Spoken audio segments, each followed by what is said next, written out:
उद्दालक ऋषि के बारे में पता चला, क्योंकि वो श्रवण के माता पिता थे। श्रवण को तीर और राजा दशरथ जी ने मारा था, तो उनके पिता और माता अंधे और अंधे थे। जब उनका अंत आया तो उन्होंने राजा दशरथ को श्राप दिया था।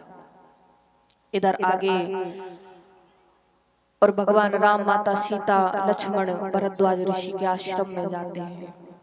इधर भरत जी माता कैकेयी से कहते हैं कि मैया ये तूने क्या मांग लिया? अरे मुझे राजगद्दी कभी नहीं चाहिए थी। इधर भरद्वाज ऋषि के आश्रम में भरत जी भगवान राम और माता सीता लक्ष्मण जी के पास पहुंचते हैं, क्षमा याचना मांगते हैं। इधर भगवान राम की चरण पादुका लेकर भरत जी अयोध्या में आते हैं और राजगद्दी पर विराजमान कर देते हैं। इधर समय के अनुसार और भगवान राम, माता सीता घूमते हुए और पंचवटी पर पहुंच जाते हैं।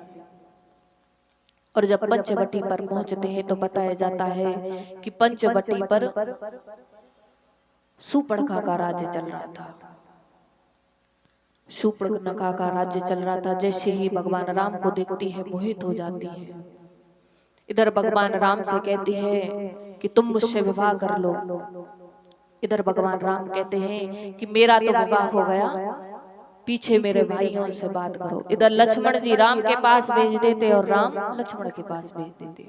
समय के अनुसार लक्ष्मण जी शूर्पणखा के नाक कान काट देते हैं। और मैया शूर्पणखा किसे कहते हैं?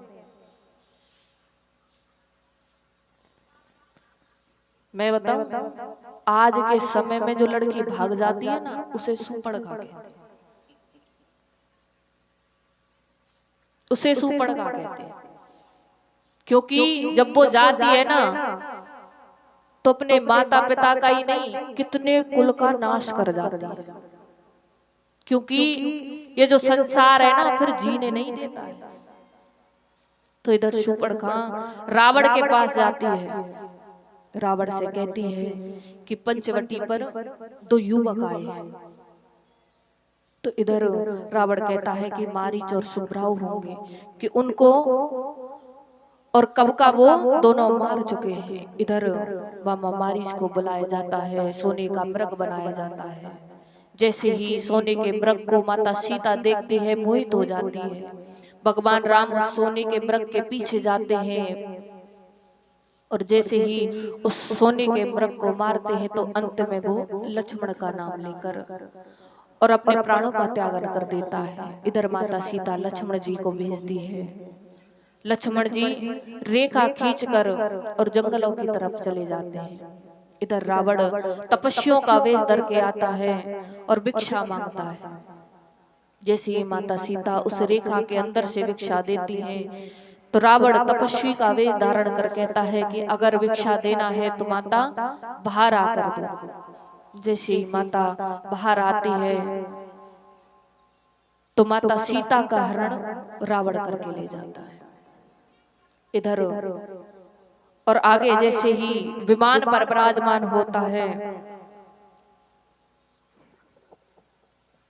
तो इधर जटायु मिलते हैं। जटायु से युद्ध होता है।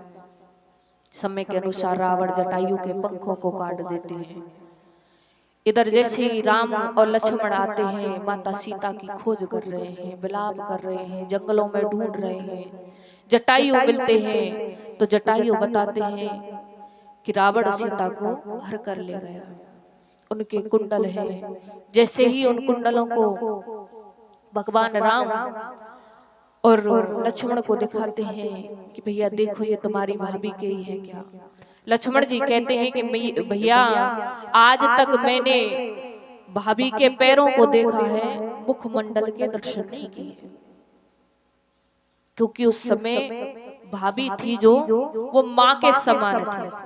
लेकिन आजकल इस कलयुग में भाभी और देवर के रिश्ते को भी अपवित्र कर दिया है। इधर समय के अनुसार और सबरी भगवान राम की प्रतीक्षा कर रही है।